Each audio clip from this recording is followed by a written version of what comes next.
नमस्कार दोस्तों, daily GS analysis के इस प्लेटफॉर्म पे आप सभी का स्वागत है। इससे पिछली वीडियो में हम लोगों ने यूपी पीसीएस 2024 के लिए अति महत्वपूर्ण प्रश्नों को जो है डिस्कस किया था, जिसमें हमने लगभग 40 प्रश्न देखे थे। ये प्रश्न न सिर्फ यूपी पीसीएस के एग्ज़ाम के लिए महत्वपूर्ण है, बल्कि आगामी आरओ या वीडियो या किसी अन्य एक दिवसीय परीक्षा की भी आप तैयारी कर रहे हैं तो कहीं ना कहीं ये प्रश्न आपको उत्तर प्रदेश के किसी न किसी कम्पिटिटिव एग्ज़ाम में देखने को ज़रूर मिल जाएंगे। इसमें बहुत से प्रश्न डायरेक्ट उत्तर प्रदेश से संबंधित है और बहुत से प्रश्न जो है बाकी जीके जीएस से भी रिलेटेड होते हैं। लेकिन ये जो सीरीज़ है हमारी, या ये जो टेस्ट पेपर मैंने यहाँ पे मॉडल पेपर लगा रखा है, ये यूपी पीसीएस के लिए पेपर है, ना कि किसी वनडे एग्ज़ाम के लिए। तो क्वेश्चंस आपको पीसीएस लेवल के ही इसमें मिलेंगे। कल हमने 40 प्रश्न किए थे। आगे के 40 प्रश्नों को हम लोग कवर कर लेते हैं। तो सबसे पहले यहाँ पे प्रश्न दिया गया है, निम्नलिखित में से कौन सा एक युग्म सही सुमेलित नहीं है। एक तरफ शासक दिए गए हैं और दूसरी तरफ दिया गया है उनका राज्य। सबसे पहले है राणा हम्मीर, फिर राणा चुंडा, मलिक राजा फारूकी और मलिक सरवर ख्वाजा जहां। इसमें से कौन सा जो है सही सुमेलित नहीं है आपको बताना है। इस क्वेश्चन का जो करेक्ट आंसर हो जाएगा वो है ऑप्शन डी, मलिक सरवर ख्वाजा जहां सही सुमेलित नहीं है। आइए अगला प्रश्न देख लेते हैं। उन विदेशी पत्रकार का नाम बताइए जिसने थरसना सॉल्ट वर्क्स पर सत्याग्रह के बारे में समाचार दिए। थरसना सॉल्ट वर्क्स सत्याग्रह जो था, उस पर समाचार पत्रों को जो है छापने का काम किसने किया था।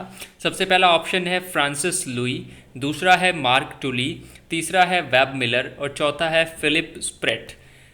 तो वे कौन से पत्रकार थे जिन्होंने जो है धरसना सॉल्ट वर्क सत्याग्रह के बारे में समाचार दिया था, आपको बताना है। इस क्वेश्चन का जो करेक्ट आंसर हो जाएगा वे हैं वेब मिलर।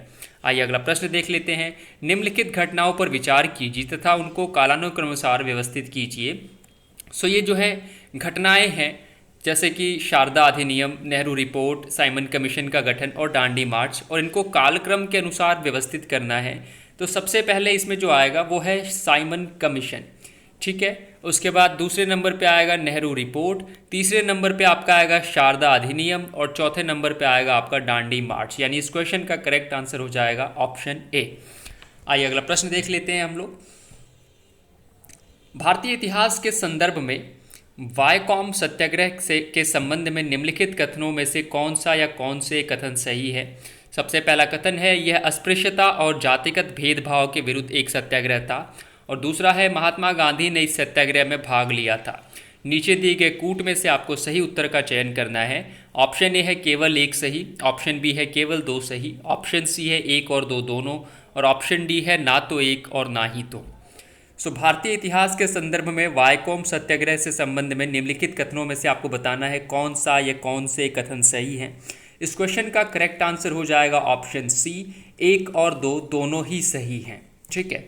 आइए अगला प्रश्न देख लेते हैं।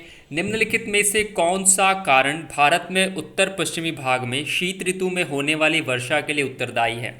तो वो कौन सा कारण है जिसके कारण भारत के उत्तर पश्चिमी भाग में जो है शीत ऋतु होने पर वर्षा होने लगती है। सबसे पहला ऑप्शन है मानसून की वापसी, दूसरा है चक्रवातीय अवदाब, तीसरा है पश्चिमी विक्षोभ या चौथा है दक्षिण पश्चिमी मानसून। इस क्वेश्चन का जो करेक्ट आंसर हो जाएगा वो है ऑप्शन सी, पश्चिमी विक्षोभ। अगला प्रश्न है, लौंग निम्नलिखित में से किसका निरूपण है। आपको बताना है कि लौंग जो है किसका निरूपण है। सबसे पहला ऑप्शन है अंतस्थ कली, दूसरा है सहायक कली, तीसरा है फूल कली और चौथा है वनस्पति कली। जहाँ तक मैंने पढ़ा है या जहाँ तक आप लोगों को ही पता होगा, लौंग एक फूल होता है, तो इसका करेक्ट आंसर हो जाएगा फूल कली। अगला प्रश्न है, निम्नलिखित में से भारत के पूर्वी तट पर स्थित सबसे बड़ी लैगून झील के बारे में बताना है आपको कि सबसे बड़ी जो है लैगून झील पूर्वी तट पर कौन सी है भारत के। सबसे पहला ऑप्शन है पुलिकट, देन बी है चिल्का, देन कुलेरू और किली वैली। सबसे बड़ी लैगून झील भारत के पूर्वी तट पर कौन सी है आपको बताना है। इस क्वेश्चन का करेक्ट आंसर हो जाएगा ऑप्शन बी, यानी कि चिल्का। अगला प्रश्न है, निम्नलिखित में से कौन सा सही सुमेलित नहीं आपको बताना है। एक तरफ प्रपात दिए गए हैं और दूसरी तरफ नदियां दी गई हैं। सबसे पहला है हुंडरू प्रपात, सुवर्ण रेखा नदी, चचाई प्रपात, बीहड़ नदी, उसके बाद धुआंधार प्रपात, नर्मदा नदी और बूढ़ा घाघ प्रपात, कांची नदी। सो इनमें से कौन सा सही सुमेलित नहीं है आपको बताना है। इस क्वेश्चन का करेक्ट आंसर हो जाएगा ऑप्शन डी, यानी कि बूढ़ा घाघ प्रपात कांची नदी पर स्थित नहीं है। अगला प्रश्न है, सूची 1 को सूची 2 से सुमेलित कीजिए तथा नीचे दिए गए कूट में से सही उत्तर का चयन कीजिए। एक तरफ भारत के राज्य दिए गए हैं और दूसरी तरफ दिए गए हैं सबसे ऊंची चोटी। सबसे पहला क्या है, तमिलनाडु।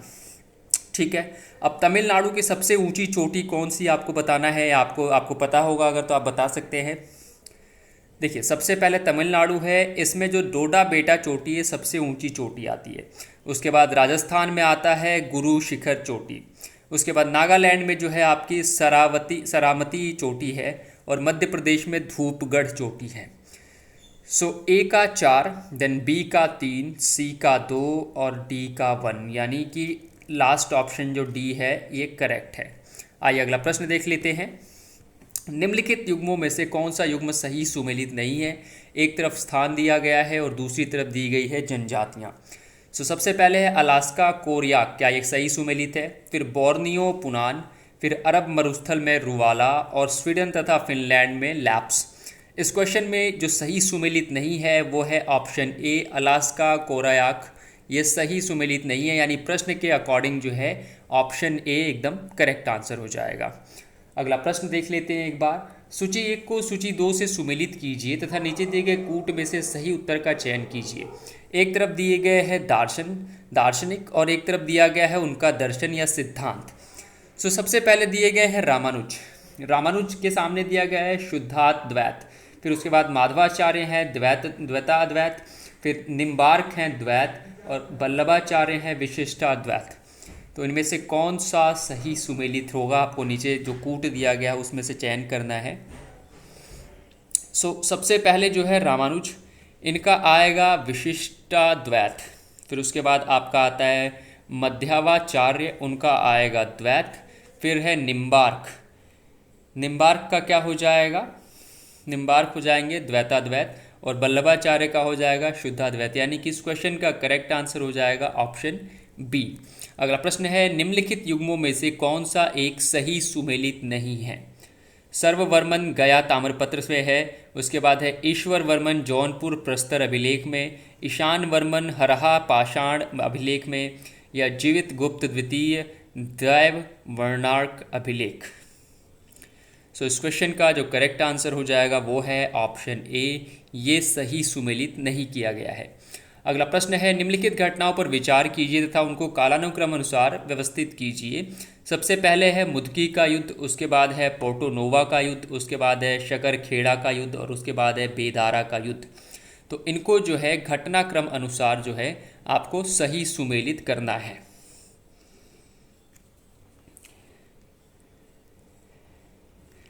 देखिए, सबसे पहले कौन सा आएगा आपका, तो ये आएगा शकरखेड़ा का युद्ध। ठीक है, उसके बाद दूसरे नंबर पे आएगा आपका बेदारा का युद्ध। उसके बाद तीसरे नंबर पे आएगा आपका पोर्टो नोवा का युद्ध और चौथे पे आएगा आपका मुदगी का युद्ध, यानी option A is the correct answer. ठीक है, शासक ने बनारस के संस्कृत और हिंदी के महान विद्वान कविंद्र आचार्य सरस्वती को राजकीय संरक्षण प्रदान किया था। तो वह कौन सा मुगल शासक था जिसने बनारस के संस्कृत और हिंदी के महान विद्वान जो थे कविंद्र आचार्य सरस्वती को राजकीय संरक्षण प्रदान किया था। ऑप्शन ए है जहांगीर, ऑप्शन बी है हुमायूं, ऑप्शन सी है शाहजहां या ऑप्शन डी है अकबर। तो वह कौन सा मुगल शासक था जिसने बनारस के महान विद्वान को जो है राजकीय संरक्षण प्रदान करवाया था, वो थे शाहजहां। ठीक है, अगला प्रश्न है, सूची 1 को सूची 2 से सुमेलित कीजिए तथा नीचे दिए गए कूट में से सही सूचियों का चयन कीजिए। एक तरफ जो है व्यक्ति दिए गए हैं और वो एक दूसरी तरफ जो उनके संबंधित कार्यपद दिए गए हैं। सबसे पहले इसमें जो है डी के कार्वे हैं, फिर उसके बाद JED बेथून है, फिर ईश्वरचंद विद्यासागर है और BM मालाबारी दिए गए हैं। आपको जो है इसको सही सुमेलित करना है। देखिए, सबसे पहले नंबर का जो आ जाएगा वो है आपका दूसरा, यानी कि डी के कार्वे सचिव विडो री मैरिज एसोसिएशन के सचिव रह चुके हैं। उसके बाद आपका जो ऑप्शन दूसरा आएगा, दूसरा JED बेथून, ये कलकत्ता में कन्या विद्यालय की स्थापना इनको किया गया था, इन्होंने किया था। उसके बाद आते हैं ईश्वर चंद्र विद्यासागर, कलकत्ता में संस्कृत कॉलेज के प्राचार्य थे। और B.M. मालाबारी जो थे ये बाल विवाह के विरुद्ध संघर्ष प्रारंभ करना इन्होंने शुरुआत किया था। तो ए का क्या हो जाएगा आपका, सबसे पहले ए का हो जाएगा 2, फिर बी का हो जाएगा आपका 1, फिर उसके बाद सी का हो जाएगा 4 और डी का हो जाएगा आपका 3। 2 1 4 3, 2 1 4 3 ना, ठीक है। सो इस क्वेश्चन का जो करेक्ट आंसर रहेगा वो है ऑप्शन ए। अगला प्रश्न है, नीचे 2 कथन दिए गए हैं जिनमें एक को कथन ए तथा दूसरे को कारण आर कहा गया है। सबसे पहला कथन है, अहमदाबाद भारत में सूती वस्त्र उद्योग का सबसे बड़ा केंद्र है। और कारण आर है, अहमदाबाद भारत के प्रमुख कपास उत्पादन क्षेत्र में स्थित है, इसलिए इसे कच्चा माल की कोई समस्या नहीं होती है। अब नीचे दिए गए कूट में से आपको सही उत्तर का चयन करना है। ऑप्शन ए है ए और आर दोनों सही हैं परंतु आर ए की सही व्याख्या करता है। ऑप्शन बी है ए और आर दोनों सही है परंतु आर ए की सही व्याख्या नहीं करता है। ऑप्शन सी है ए सही है किंतु आर गलत है। और ऑप्शन डी है ए गलत है किंतु आर सही है। सो आपको बताना है कि अहमदाबाद भारत में सूती वस्त्र उद्योग का सबसे बड़ा केंद्र है, क्या ये कथन सही है। और कारण है कि अहमदाबाद भारत के प्रमुख कपास उत्पादन क्षेत्र में स्थित है, इसलिए इसे कच्चा माल की भी कोई समस्या नहीं होती है। सो कथन और कारण में से आपको बताना है कि कौन सा कथन या कौन सा कारण सही है या फिर दोनों सही है। देखिए इस क्वेश्चन का करेक्ट आंसर हो जाएगा ऑप्शन डी, यानी कि ए गलत है किंतु आर सही है। ठीक है जी। तो अहमदाबाद भारत में सूती वस्त्र उद्योग का सबसे बड़ा केंद्र नहीं है। आइए अगला प्रश्न देख लेते हैं। सूची 1 को सूची 2 से सुमेलित कीजिए तथा नीचे दिए गए कूट में से सही उत्तर का चयन कीजिए। एक तरफ जो है उष्णकटिबंधीय चक्रवात दिए गए हैं और दूसरी तरफ दिया गया है देश। ठीक है, तो आपको इसको सही मैलान करना है कि कौन से देश से कौन सा चक्रवात या उष्णकटिबंधीय चक्रवात संबंधित है। इसमें सबसे पहले दिया गया है बैगुआ। सो बैगुआ जो है फिलीपींस का चक्रवात या उष्णकटिबंधीय चक्रवात है। उसके बाद आता है हरिकेन, संयुक्त राज्य अमेरिका से है। ठीक है, उसके बाद आता है टाइफून जो कि चीन से संबंधित होगा। उसके बाद है विलीज जो कि ऑस्ट्रेलिया से संबंधित होगा। ठीक है, सो इस क्वेश्चन का जो करेक्ट आंसर हो जाएगा वो है ऑप्शन बी। ठीक है, इसको मैंने याद रखने के लिए बड़ा ही आसान सा तरीका रखा है। देखो आपने कभी WWF या WWE देखा होगा तो उसमें आता था केन, आपने शायद नाम सुना होगा अंडरटेकर का भाई केन, ऐसा लोग बोलते थे बचपन में हम लोग। तो केन जो है WWF बोले या WWE जो होता है वो US में होता है, सभी को पता है, और वहाँ पे क्या है केन। तो इससे मैंने याद रखा है केन, हरिकेन भी था उसमें और एक केन भी था, दोनों ही थे। फिर उसके बाद आता है टाइफून। देखो टाइफून नाम से ही लगता है टाई कमांडो या फिर कराटे जैसा लगता है ना टाइफून। ठीक है, तो ये चाइना से ही हो सकता है, इसीलिए मैंने इसको भी ऐसे याद रखा है कि टाइफून टाई कमांडो ये चाइना से संबंधित हो सकता है। तो 2 अगर आपको याद है तो 3 बाकी के 2 आप वैसे भी सही सुमेलित खुद से भी कर सकते हैं। ठीक है, अगला प्रश्न है, दक्षिण अफ्रीका का पोस्टमा स्पुर्ग और उसकी सीमावर्ती क्षेत्र निम्नलिखित में से किस खनिज के प्रमुख उत्पादक हैं। सो दक्षिण अफ्रीका का पोस्टमा स्पुर्ग और उसका सीमावर्ती क्षेत्र किस खनिज के लिए उत्पादक है। ऑप्शन ए है यूरेनियम, ऑप्शन बी है बॉक्साइट, ऑप्शन सी है मैग्नीज और ऑप्शन डी है अभ्रक। सो इस क्वेश्चन का करेक्ट आंसर हो जाएगा मैग्नीज के लिए जो है दक्षिण अफ्रीका का पोस्टमा स्पुर्ग और उसके सीमावर्ती क्षेत्र जो है प्रमुख उत्पादक है मैग्नीज के। अगला प्रश्न है, मलेशिया में किंटा घाटी प्रसिद्ध है। मलेशिया की किंटा घाटी जो है वो किस चीज़ के लिए प्रसिद्ध है आपको बताना है। ऑप्शन ए है रबर उत्पादन के लिए, ऑप्शन बी है चाय उत्पादन के लिए, ऑप्शन सी है टिन उत्पादन के लिए या ऑप्शन डी है कहवा के लिए। तो मलेशिया की जो किंटा घाटी है वो किस चीज़ के लिए मशहूर या प्रसिद्ध है आपको बताना है। देखिए मलेशिया का जब भी नाम आए आप कभी भी इस चीज़ को याद रखिएगा, मलेशिया वर्ल्ड का सबसे बड़ा टिन का जो है प्रोड्यूसर है। तो आपको कहीं भी ये प्रश्न दिख जाए तो आंख बंद करके आप टिन पर ही पहले जो है निशान लगाएं या टिन को ही सही चुनाव करें। अगर टिन नहीं होता है तो बाकी प्रश्नों या बाकी जो उसमें ऑप्शन दिए हुए उस पर विचार किया जा सकता है, लेकिन टिन की अगर बात की जाए तो मलेशिया अगर ऑप्शन में दिया है या मलेशिया की बात की जाए और टिन अगर ऑप्शन में दिया गया है तो इसको गलती से भी किसी और ऑप्शन के बारे में नहीं सोचना है। ठीक है, आइए अगला प्रश्न देख लेते हैं। निम्नलिखित में से कौन सा एक वन्य प्राणियों के विलुप्तीकरण का प्रमुख कारण नहीं है? तो वन्य प्राणियों के विलुप्तीकरण का सबसे प्रमुख कारणों में से इनमें से कौन सा एक प्रमुख कारण नहीं है? सबसे पहला ऑप्शन है प्राकृतिक आवास का नष्ट होना। जाहिर सी बात है, ये तो प्रमुख कारण होगा ही होगा। उसके बाद है जंगलों में आग लगा देना, ये भी एक प्रमुख कारण हो सकता है कि वन्य प्राणियों का विलुप्तीकरण हो रहा हो। उसके बाद है वन्य प्राणियों का अवैध वाणिज्यिक व्यापार। क्या ये कारण सही है या नहीं है? ये बिल्कुल सही है। वन्य प्राणी जो कि ऐसी एंडेंजर्ड स्पीशीज़ होती हैं जो खतरे के आसपास हो, जो ख़त्म होने के आसपास हो, तो पता लगे उनका अवैध जो है कारोबार व्यापार हो रहा है तो ख़त्म हो जाएंगी। जनसंख्या की तीव्र वृद्धि, जाहिर सी बात है ये बिल्कुल भी सही नहीं होगा, तो option D is the correct answer. अब ये डिपेंड करता है कि ये वन्य प्राणियों की जनसंख्या की वृद्धि की बात कर रहे हैं या मनुष्यों की जनसंख्या की वृद्धि की बात कर रहे हैं, बट स्टिल फिर भी option D is the correct answer. अगला प्रश्न है, निम्नलिखित घटनाओं को उनके प्रारंभ के कालानुक्रम अनुसार जो है आपको व्यवस्थित करना है और फिर उसको जो है बताना है कि कौन सा कैसे कैसे आएगा। तो सबसे पहले दिया गया है प्रोजेक्ट टाइगर, उसके बाद है प्रोजेक्ट हाथी, देन उसके बाद वन्य जीव संरक्षण अधिनियम और जैव विविधता अधिनियम। तो आपको इनको जो है सही ढंग से इनका मिलान करना है कि सबसे पहले कौन सा आएगा फिर कौन सा आएगा। तो देखिए, वन्य जीव संरक्षण अधिनियम सबसे पहले आएगा, उसके बाद प्रोजेक्ट टाइगर जो है दूसरे नंबर पे आएगा, उसके बाद आएगा हाथी प्रोजेक्ट तीसरे नंबर पे, और उसके बाद आएगा जैव विविधता अधिनियम चौथे नंबर पे। ठीक है, तो 3 1 2 4 option C is the correct answer.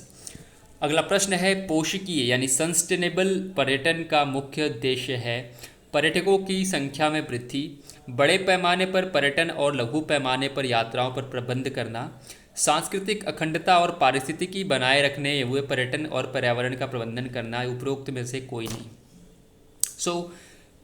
पोषकीय यानी सस्टेनेबल पर्यटन का मुख्य उद्देश्य क्या है आपको बताना है। इस क्वेश्चन का करेक्ट आंसर हो जाएगा ऑप्शन सी, सांस्कृतिक अखंडता और पारिस्थितिकी बनाए रखते हुए पर्यटन और पर्यावरण का प्रबंधन करना।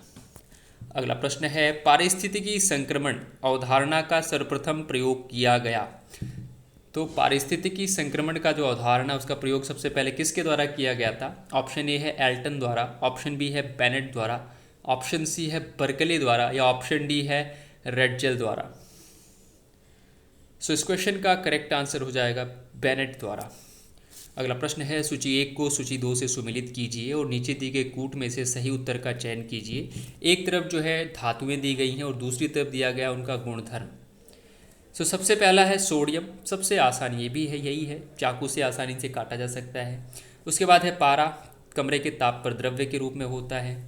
चांदी विद्युत का सबसे अच्छा सुचालक है, और सीसा यानी कि लेड ऊष्मा का कुचालक है।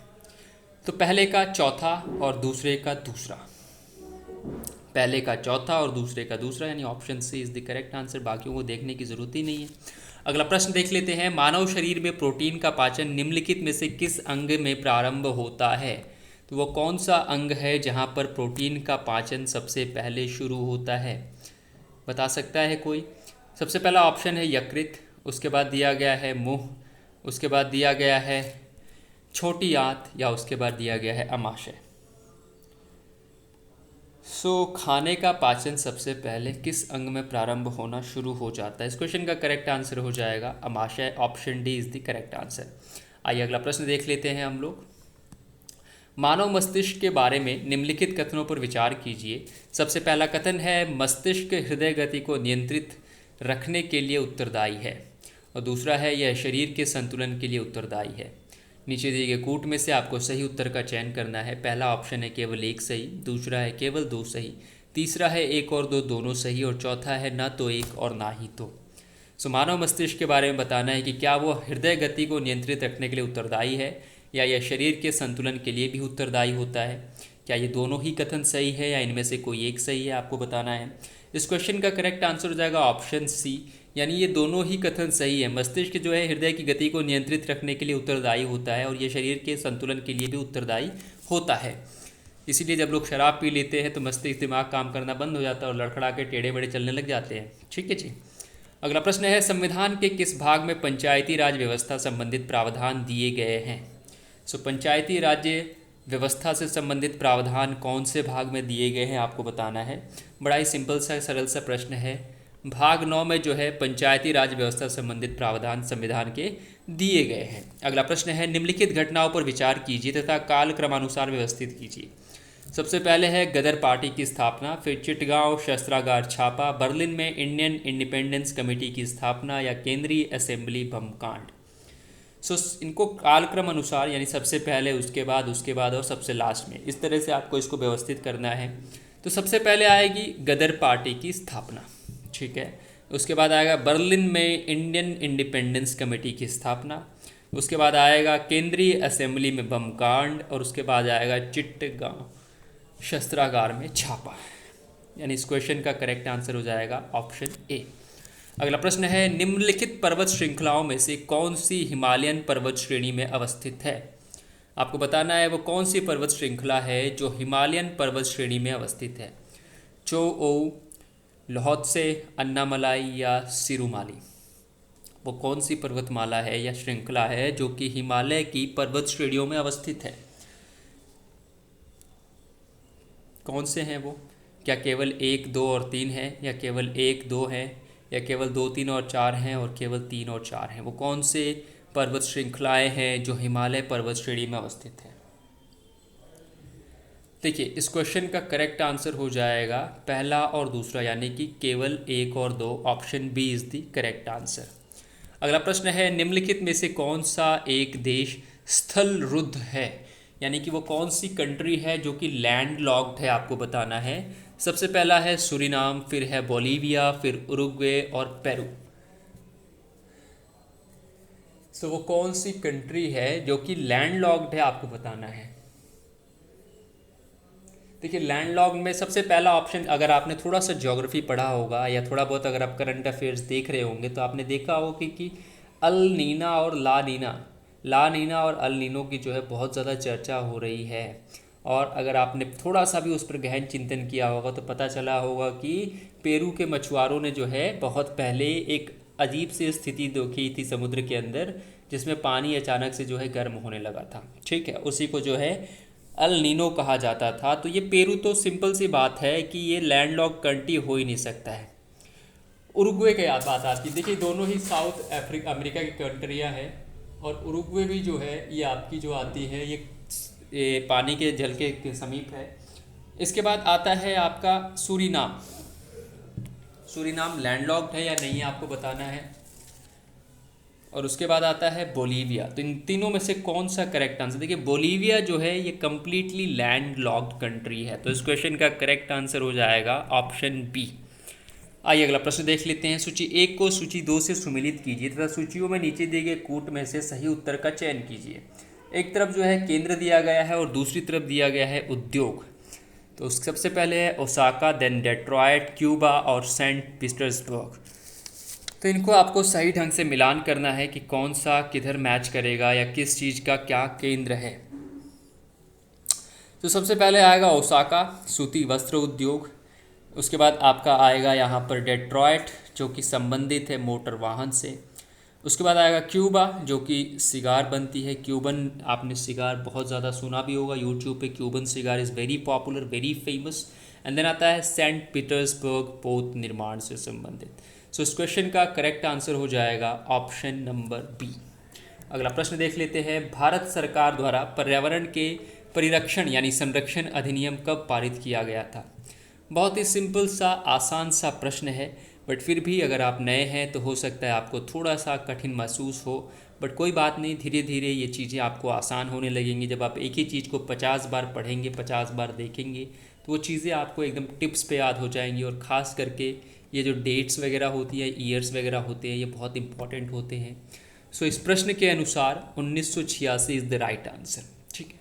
अगला प्रश्न है, केबुल लामजाओ राष्ट्रीय उद्यान निम्नलिखित में से किस झील में अवस्थित है? फिर से एक आसान सा, सिंपल सा, सरल सा प्रश्न, लेकिन अगर आप बिगिनर हैं तो थोड़ी बहुत समस्या आ सकती है। तो बिना देर किए इस प्रश्न का आंसर बता देता हूँ, वो है लोकटक झील, ठीक है जी। तो लोकटक झील में आपको पता होगा कि पानी पर तैरते हुए द्वीप पाए जाते हैं, ठीक है। लोकटक झील में ही ये द्वीप पाए जाते हैं और केबुल लामजाओ राष्ट्रीय उद्यान भी इसी झील में अवस्थित है। अगला प्रश्न है, निम्नलिखित में से कौन सी हरित गृह गैस नहीं है? तो सबसे पहला आता है क्लोरोफ्लोरोकार्बन, उसके बाद है कार्बन डाइऑक्साइड, देन आर्गन और मीथेन। हरित गृह गैस नहीं है। कौन सी है वो गैस, बता दीजिए एक बार मुझे। इस क्वेश्चन का करेक्ट आंसर हो जाएगा आर्गन। भाई ये हरित गृह गैस नहीं है, बाकी सारे ही जो है हरित गृह गैस में आते हैं। अगला प्रश्न है, पृथ्वी का वायुमंडल निम्नलिखित में से मुख्यतः किसके द्वारा तप्त होता है? तो पृथ्वी का जो एटमॉस्फेयर है वो किसके द्वारा गर्म हो जाता है, आपको बताना है। सबसे पहला है प्रकीर्ण सौर विकिरण, उसके बाद है लघु तरंग सौर विकिरण, फिर दीर्घ तरंग स्थलीय विकिरण या फिर परावर्तीय सौर विकिरण। तो किसके कारण वायुमंडल या फिर जो है हमारे एटमॉस्फेयर को जो है गर्म हो जाता है, गर्मी हो जाती है, तपने लगता है? इस क्वेश्चन का करेक्ट आंसर हो जाएगा दीर्घ तरंग स्थलीय विकिरण। Option C is the correct answer. अगला प्रश्न है, निम्नलिखित प्रकार के ऊष्मा इंजनों में से कार्बोरेटर का प्रयोग किसमें किया जाता है? तो आपको बताना है वो कौन सा इंजन है जिसमें कार्बोरेटर का प्रयोग किया जाता है। सबसे पहला ऑप्शन है भाप इंजन, दूसरा है डीजल इंजन, तीसरा है डीजल तथा पेट्रोल इंजन और चौथा है पेट्रोल इंजन। सो किस इंजन में जो है कार्बोरेटर यूज़ किया जाता है वो है ऑप्शन डी पेट्रोल इंजन। हमेशा याद रखना पेट्रोल इंजन में कार्बोरेटर का इस्तेमाल किया जाता है। आपने अक्सर सुना भी होगा जिनके पास गाड़ियाँ होंगी कार्बोरेटर ख़राब हो गया है, तो वे सभी पेट्रोल इंजन वाली गाड़ियाँ हैं। अगला प्रश्न है, सल्फा ड्रग निम्नलिखित में से किस प्रकार की औषधि है? ऑप्शन ए है पीड़ाहारी पेन किलर, ऑप्शन बी है प्रतिजीवाणुक, ऑप्शन सी है प्रतिरोधी या ऑप्शन डी है ज्वरनाशी। इस क्वेश्चन का करेक्ट आंसर हो जाएगा प्रतिजीवाणुक। सो सल्फा ड्रग जो है प्रतिजीवाणुक औषधि है। अगला प्रश्न है, सौर ऊर्जा को विद्युत ऊर्जा में किसके द्वारा परिवर्तित किया जाता है? तो सौर ऊर्जा जो है आपने सोलर सेल्स के बारे में सुना होगा, सोलर प्लेट्स के बारे में सुना होगा, बिल्कुल उन्हीं की बात हो रही है यहाँ पर। तो सौर ऊर्जा को विद्युत ऊर्जा में कन्वर्ट किया जाता है किस चीज़ के जरिए? ऑप्शन ए है लेकलेंच कोशिकाओं के द्वारा, ऑप्शन बी है फोटोवोल्टाइक कोशिकाओं के द्वारा, ऑप्शन सी है शुष्क कोशिकाओं के द्वारा या ऑप्शन डी है वोल्टाइक कोशिकाओं के द्वारा। सो सौर ऊर्जा को विद्युत ऊर्जा में किसके द्वारा जो है कन्वर्ट किया जाता है? वो है फोटोवोल्टाइक सेल्स द्वारा, फोटोवोल्टाइक सेल्स। ठीक है, देखिए जहाँ पे भी रोशनी की प्रकाश की बात हो और अगर फोटो आ जाए तो आपने कभी सुना होगा, देखिए बहुत ज़्यादा डिटेल पढ़ने की ज़रूरत नहीं है, थोड़ा थोड़ा जो है आप एक कहते हैं ना निमोनिक से याद कीजिए। फ़ोटो खींचते वक्त जो है फ्लैश की रोशनी पड़ती है और बहुत ज़्यादा ऊर्जा यानी कि बहुत सारी रोशनी होती है और सौर को भी रोशनी से जोड़ के देखिए तो फोटोवोल्टाइक सेल। मैं तो इसी तरह से चीज़ों को याद रखता हूँ, जो बहुत डीपली याद हो जाती है वो अच्छी बात है, नहीं याद रहती है तो मैं निमोनिक्स बना लेता हूँ और उसको हमेशा वैसे ही याद रखता हूँ। अगला प्रश्न है, डेंगू बुखार निम्नलिखित में से किस मच्छर के काटने से होता है? सबसे पहला है एडीज़, फिर एनाफिलीज, फिर एशियाई बाघ मच्छर या क्यूलेक्स। सो डेंगू बुखार किन मच्छरों के कारण होता है? तो वो है एडीज़ नाम की मादा मच्छर के काटने से।